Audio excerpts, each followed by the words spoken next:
नमस्कार विद्यार्थी मित्रांनो, आज आपण इयत्ता 9वीचा 9वा धडा बदलते जीवन भाग 1 इतिहास विषयाचा स्वाध्याय बघणार आहोत. सुरू करूया आपण.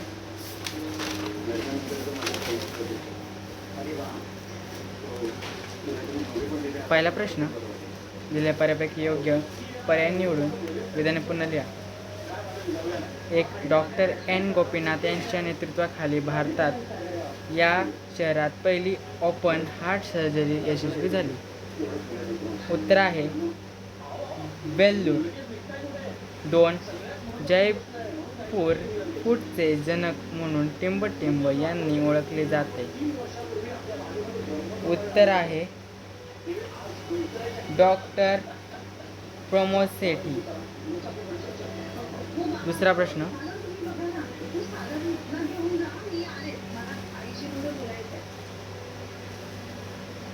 पुढीलपैकी चुकीची जोडी ओळखा व दुरुस्त करून लिहा. एक, व्यक्ती. एक, N Gopinath, doctor N Gopinath. 2, Ramchandra Sharma. 3, doctor Subhash Mukhyadhyay. 4, doctor Mohanrao. कार्य: 1, ओपन हार्ट सर्जरी. 2, कुशल कामगिरी. 3, टेस्ट ट्यूब बेबी. 4, पोलिओ.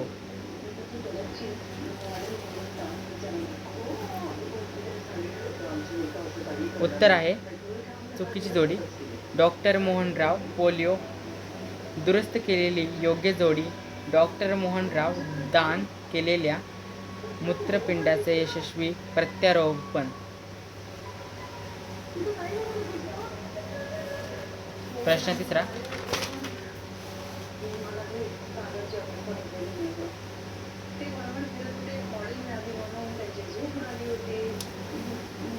पुढीलपैकी संकल्पना स्पष्ट करा. 1, कौटुंब संस्था. उत्तर, एक कुटुंब ही एक सामाजिक संस्था असून तो प्रत्येक समाजातील एक मूलभूत समूह आहे. 2, स्वातंत्र्य पूर्व कालखंड.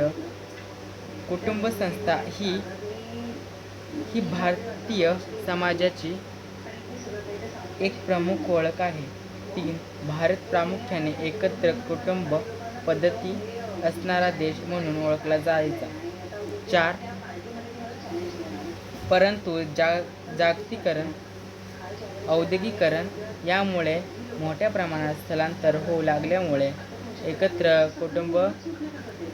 कुटुंबाची विघटन होऊ लागले. विभक्त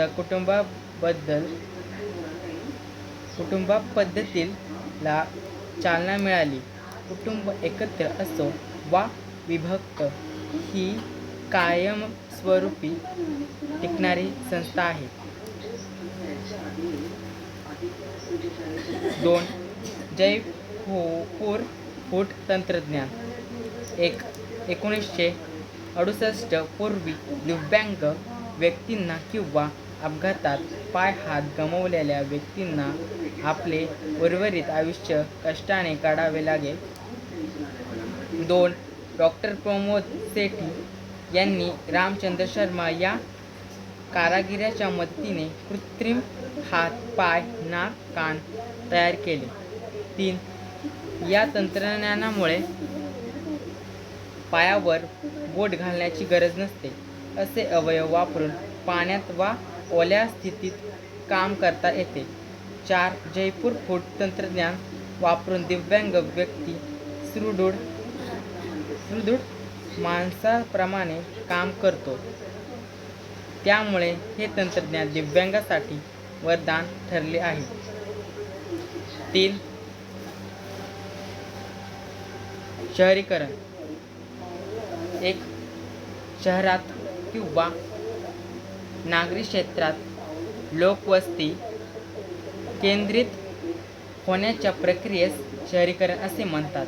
वाढीव लोकसंख्येमुळे नागरीकरण घडून येते. 2, शहरात होणाऱ्या औद्योगिकीकरणामुळे रोजगार निर्मिती होते. रोजगाराच्या संधीमुळे ग्रामीण भागाकडून शहरात मोठ्या प्रमाणात स्थलांतर होते. 3 वैद्यकीय सोयीमुळे ही मृत्यूदरात घट होऊन नागरी वस्तीत वाढ होते. 4 शहरी भागात असणाऱ्या सोयीसुविधांमुळे लोक शहराकडे आकर्षित होतात. त्यामुळे शहरीकरण मोठ्या प्रमाणात होते. प्रश्न 4 थोडक्यात टिपा लिहा. 1 बदलते जीवन, बदलते आर्थिक जीवन.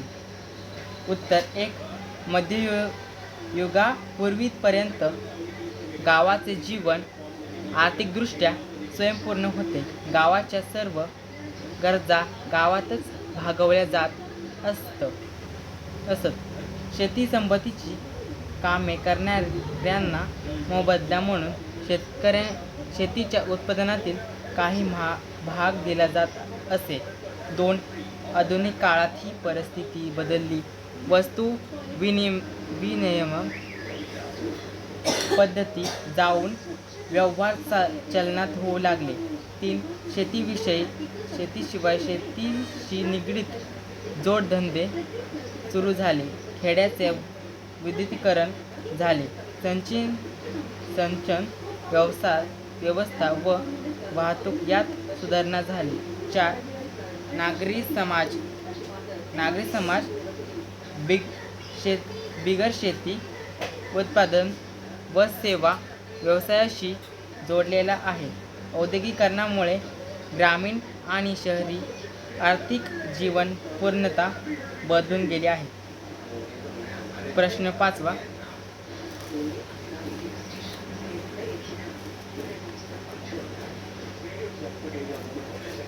पुढील विधाने साकारण स्पष्ट करा. 1 पल्स पोलिओ लसीकरणाची मोहीम हाती घेण्यात आली. उत्तर 1 1978 पूर्वी भारतात दरवर्षी जन्माला आलेल्या 10 मुलांपैकी 6 मुले जन्मल्यानंतर वर्षभरात अनेक दुर्धर रोगांनी मृत्यू पावत असत.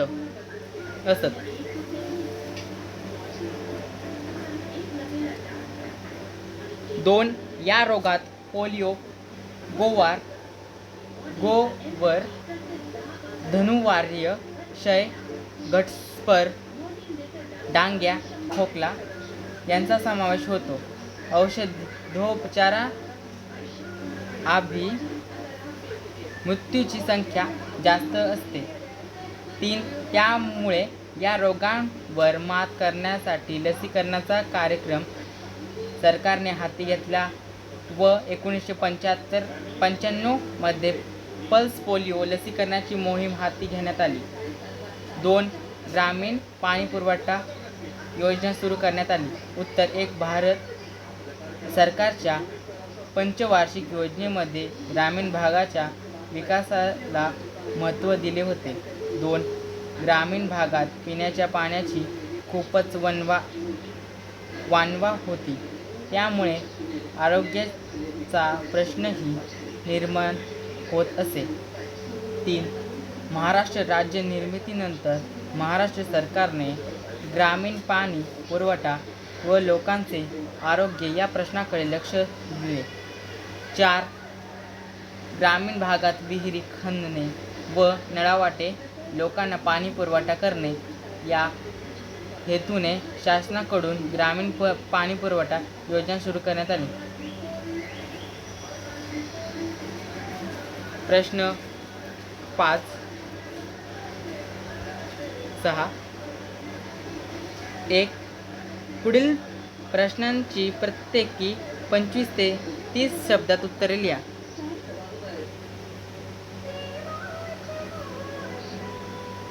1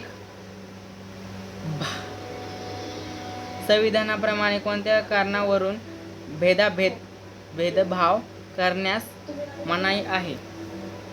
1 भारतीय समाजात पूर्वी धर्म, जात आणि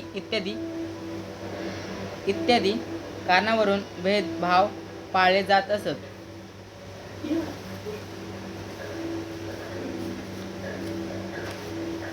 2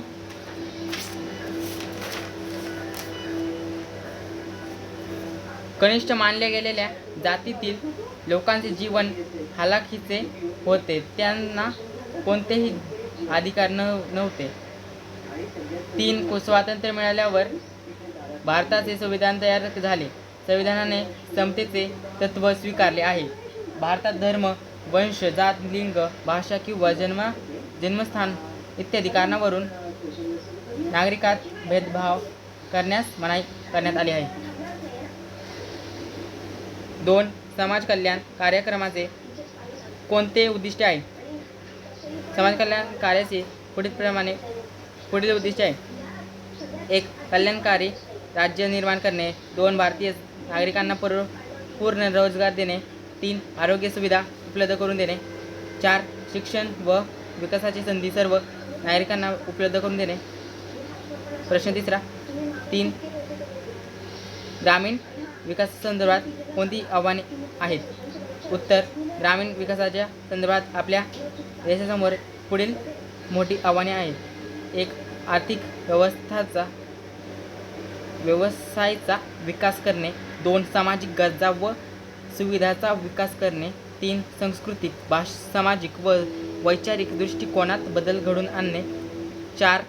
जमीन सुधारणा व जलसिंचन प्रकल्पास गती देणे. लाईक व सबस्क्राईब करा आणि शेअर पण करा.